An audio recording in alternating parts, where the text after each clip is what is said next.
बड़ी खबर की करते हैं। बड़ी खबर यह कि आज उत्तर प्रदेश में कैबिनेट की अहम बैठक होने वाली है। लोक भवन में आज बैठक होगी और एक बार फिर एक्शन में दिखेंगे योगी आदित्यनाथ। जी हां, बड़ी खबर आपको बता रहे हैं, योगी कैबिनेट की आज अहम बैठक होने वाली है और सुबह 11 बजे लोक भवन में बैठक का आयोजन किया गया है और कहा जा रहा है कि इस बैठक में कई अहम और बड़े फैसले लिए जा सकते हैं। एक्शन में योगी आदित्यनाथ है। उसके बाद आज यह बैठक बुलाई गई है। एक दिन पहले आपने देखा वो पहुंचे हुए थे दिल्ली और उसके बाद देखिए एक्शन में योगी हैं, अधिकारियों के साथ भी बैठक की है और अब कैबिनेट में मंथन होना है। जो रिजल्ट आए, जो परिणाम आए हैं, उसके बाद अब ये योगी जो है मंथन कर रहे हैं, योगी आदित्यनाथ, और आज एक बार फिर कैबिनेट की बैठक। इससे जुड़ी एक रिपोर्ट आप सबको दिखाते हैं। यूपी में योगी सरकार एक्शन मोड में है।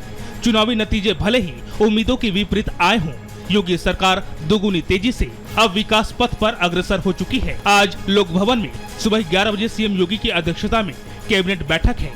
कैबिनेट बैठक में यूपी में रोजगार के नए मौके के बारे में चर्चा हो सकती है। कल मंत्रियों अफसरों के साथ बैठक में सीएम योगी ने सख्त निर्देश दिए थे। बैठक के बाद सीएम योगी ने कहा है कि $1 ट्रिलियन की अर्थव्यवस्था के लिए उत्तर प्रदेश सही राह पर है। यूपी आज देश की दूसरी सबसे बड़ी अर्थव्यवस्था के रूप में देश के विकास का ग्रोथ इंजन बन रहा है। वहीं यूपी में अब जल्द निकलेगी बम्पर भर्तियां। तत्काल भर्ती, मेरिट के आधार पर ट्रांसफर समेत 13 विषयों पर सरकार का फोकस है। अगले साल प्रयागराज में आयोजित होने वाले महाकुंभ का राज्य की अर्थव्यवस्था पर बड़ा प्रभाव पड़ेगा और इस आयोजन में करोड़ों लोग शामिल होंगे। Bureau report, Republic Bharat. और देखिए, यूपी में हार के बाद अब बीजेपी में आरोपों का दौर चल रहा है। पूर्व मंत्री ने कहा कि जयचंदों ने मिलकर उनको हरा दिया है। इससे जुड़ी रिपोर्ट आप सबको दिखाते हैं। यूपी के लोकसभा चुनाव में बीजेपी को लगे तगड़े झटके के नतीजे भी सामने आने लगे हैं। यूपी की मुजफ्फरनगर लोकसभा सीट से करारी हार के बाद पूर्व केंद्रीय मंत्री संजीव बालियान मीडिया से रूबरू हुए। इस दौरान उन्होंने बतौर बीजेपी सांसद अपने पिछले 10 सालों के कार्यकाल में कराए गए बड़े विकास कार्यों के बारे में बात की।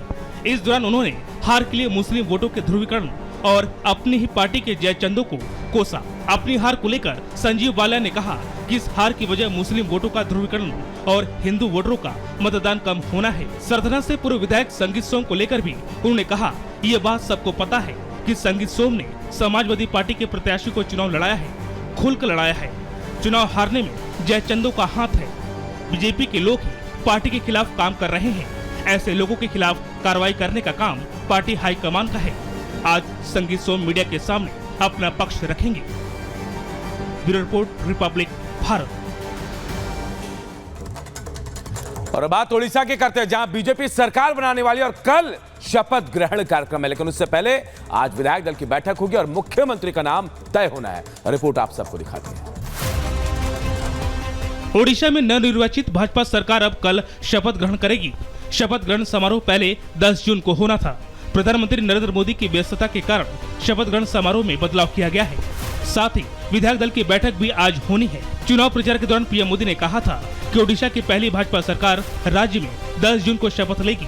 हालांकि पार्टी सूत्रों ने बताया कि शपथ ग्रहण की तारीख बदलने का फैसला रविवार को लिया गया। भाजपा ने 147 सदस्यीय विधानसभा में 78 सीट जीतकर बहुमत हासिल किया है। पार्टी ने मुख्यमंत्री पद का उम्मीदवार घोषित किए बिना मोदी के नेतृत्व में चुनाव लड़ा था। भुवनेश्वर की जनता मैदान में शपथ ग्रहण समारोह के आयोजन की तैयारियां चल रही हैं। भाजपा ने वरिष्ठ पार्टी नेताओं राजनाथ सिंह और भूपेंद्र यादव को ओडिशा में विधायक दल के नेता के चुनाव के लिए केंद्रीय पर्यवेक्षक नियुक्त किया है। आज विधायक दल की बैठक के बाद ये साफ हो जाएगा कि ओडिशा में किसके हाथ बीजेपी सत्ता की कमान रहती है। Bureau report, Republic Bharat.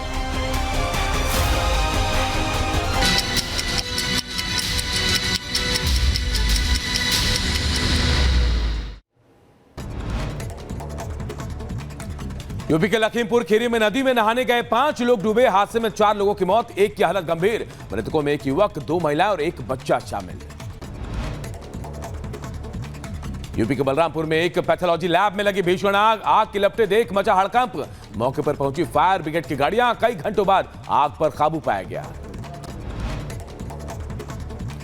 Rajasthan के भिवाड़ी में कूलर बनाने वाली फैक्ट्री में लगी भीषण आग। आग से आसपास के इलाकों में हड़कंप। दमकल की 6 गाड़ियों ने 4 घंटे बाद आग पर काबू पाया। लाखों रुपए के नुकसान का अनुमान।